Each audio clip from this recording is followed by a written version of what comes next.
Mamos dabar apsisunkina gyvenimą, labai apsisunkina. Jos serga.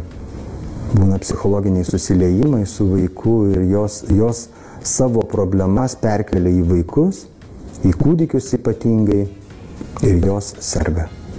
Vaikas tai sveikas, bet kadangi mano licencija leidžia gydyti tik tai iki 18 metų, tai aš gydau vaikus.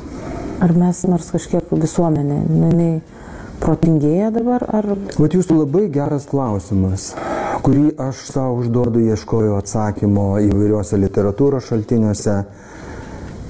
Aš tik vieną faktą pasakysiu, kad Pasaulinė sveikatos organizacija paauglystės periodą pratęsė iki 21 metų. Ką aš matau kasdienime darbe, kai ateina mamos, bet jos elgiasi kaip paaugliai. Jos mamos pagimdė, kažkur, sakykime, iki 30 metų amžiaus, bet mąstymas, kalbėjimas kaip paauglio, kaip paauglės. Jokios atsakomybės, motiniškumo jausmo, jokios tokios, kažkur dingė tie, sakyčiau, kai kurie žinduolių refleksai. Ir dabar žmonės įprato, žmonės dabar gerai gyvena. Samdo, kad valytų kambarius, valytų langus. Ir kartais dėl tokių smulkmenų atvažiuoja pas mumis, nes mes irgi esame aptarnaujantis personalas pagal jas. Ir jeigu mano amžiną atilsį močiutė, kuri baigusi 2-3 klases, žinau, kad jinai mokėjo tik pasirašyti, aš ją įdarbinčiau dabar, šių dienų skubios pagalbos skyriuje, jinai spręstų apie 80-70% problemų. Nes jinai žinojo, ką reikia daryti, kai vaikas kosti, kai vaikui skauda, kad reikia pabūti su vaiku. Suprantate, dingsta tas klasikinis ryšys tarp vaiko, kūdikio, ypatingai mažo vaiko ir mamos. Jis dingsta.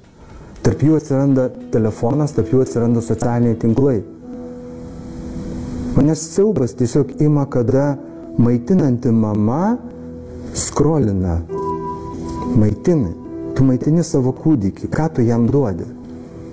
Man siaubas kartais ima, kai atvažiuoja vaikas skausme ir tol, kol suleidžiame nuskausminamuosius, jam reikia tiesiog paguosti, jį pabūti su juo.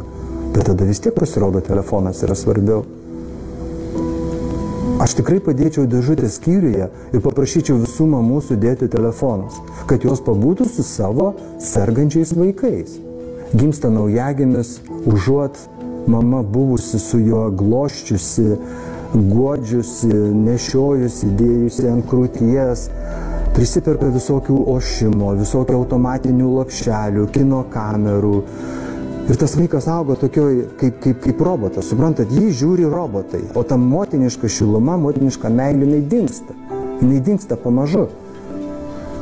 Ar tai yra progresas? Technologinis taip yra progresas. Bet ar tai yra kitoks progresas? Aš labai drįsčiau abejoti. Aš nežinau, kodėl mes taip auginam savo vaikus. Juk mama ir vaikas yra vienetas, tai yra nedalomas vienetas. O dabar įsiterpia įvairios technologijos. Anksčiau žmonės išrado mašinas ir nebuvo saugos diržų ir po to tik suprato, kad reikalingi saugos diržai. Tai kažkada mes jau pradedam suprasti, kad saugos diržai yra reikalingi. Man labai patinka kai kurios naujos mados nuo 19 valandos namuose padėti telefonus. Man labai patinka mados, čia ne mada, čia būtinybė, jeigu mes valgome kavinėje ar namuose, telefono neturi būti. Man labai patinka mados, kai kurie garsus pakankamai žmonės atsisako socialinių tinklų. Suvoksim, dar praeis, nežinau kiek dešimtmečių, suvoksim, kad buvo perlenkta lazda ir kad tai turi būti tik instrumentas, kaip dirbtinis intelektas. Jis turi būti instrumentas mums padėti, nes 3 baisiausi dalykai yra mums gresia. Tai yra ekologinė katastrofa, dirbtinis intelektas ir atominis karas.